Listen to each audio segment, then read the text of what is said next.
Noah's Ark, a story of God, giraffes, and genocide. This is the scriptural account of the Great Flood, a worldwide event of catastrophic proportions known specifically for leaving behind absolutely no geological evidence. This story is also known by its overseas title, Drowning Your Children When They Don't Behave, now available in fine bookstores everywhere.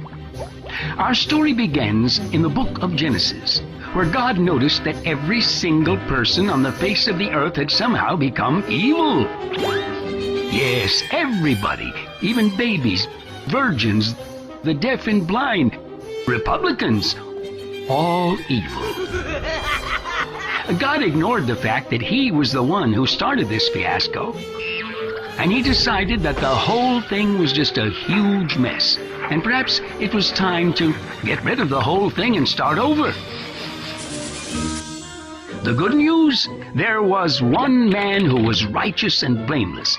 So Noah and his family were told to build the world's largest life raft, known from that day forward as the Ark. God has a thing for arks. In fact, another biblical account involving mass death and destruction involved the Ark of the Covenant. But we haven't time for that gruesome little story, so let's push on. God told Noah to build an ark out of cypress trees and pitch, 450 feet long. Quite an undertaking for a guy who was 600 years old. Fortunately, his sons, Shem, Ham, and Japheth, were conceived when Noah was 500 years old. So Noah was obviously vigorous enough for, physical activity, if you know what I mean. Then God commanded Noah to gather up 2 of every living thing and place them inside the ark. Well, for some reason, God changed that number to 7 the following chapter. However, if you've actually read the Bible, you know that God's not much for consistency, so we'll stick with 2 and act like we weren't listening.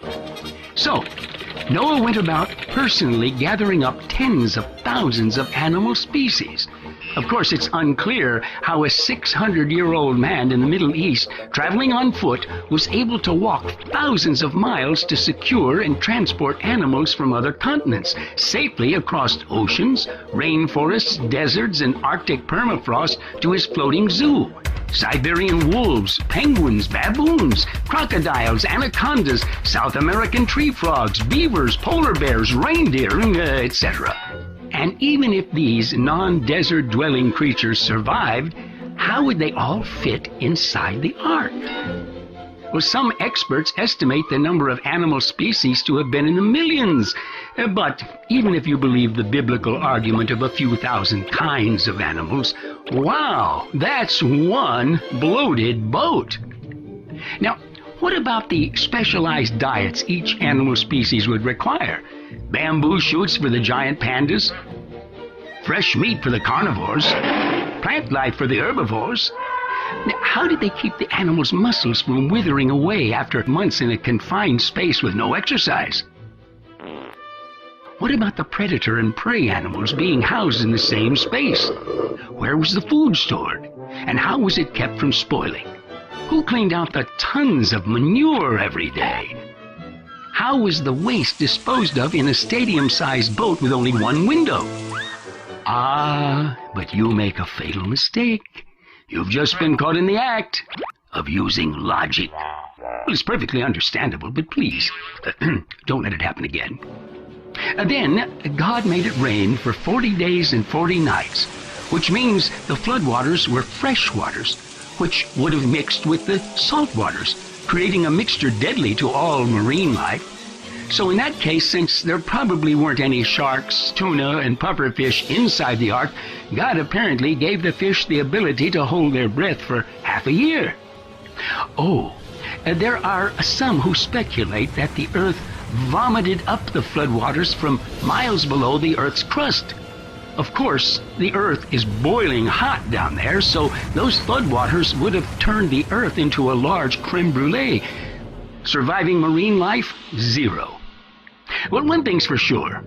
Everything and everyone on the earth was horribly and violently drowned, and mankind was destroyed, allowing God to hit Control, Alt, Delete, and do a fresh reboot.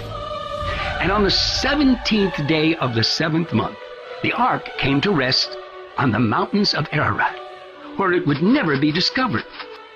And Noah sent a dove to find land, which seems odd if he and God were still talking to each other. I mean, after all, God had a much better view.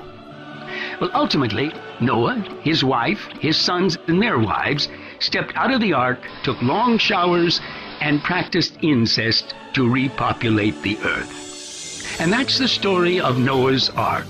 God, giraffes, and genocide.